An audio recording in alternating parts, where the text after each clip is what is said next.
Heart attack రావడానికి కారణం తెలుసుకోవాలి. గుండె శరీరానికి సప్లై చేస్తుందా లేదా? Yes or no? మరి గుండెకి ఎవరు సప్లై చేయాలి? అదే సప్లై చేసుకుంటుంది. దేని ద్వారా?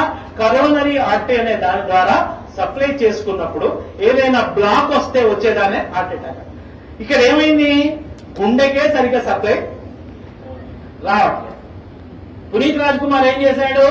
1 కిలోమీటర్ నడుచుకుంటూ పోయినాడు. దగ్గర విక్రమ్ హాస్పిటల్ ఉంటే 1 కిలోమీటర్ నడుచుకుంటూ పోయాడు. ఏమైంది? కాదు సందు లేదు, మెడకోడు, దానికే సరిగ్గా సప్లై వస్తలేదు. ఎవరికి? గుండెకు. అదే దానికే వశం అయితలేదు. ఏది పోతలేదు, దానికే వస్తలేదు. శరీరం మొత్తానికి ఎట్లా సప్లై చేస్తుంది అది? డుష్యూ డుష్యూ డుష్యూ. గురించి హార్ట్ అటాక్ వచ్చిన వాడిని నడిపించకండి. అమ్మ అంబులెన్స్ ఇక్కడే ఉందని నడిపించకండి. పడిపోబెట్టకండి, నిల్చోబెట్టకండి. ఓన్లీ కూర్చోబెట్టి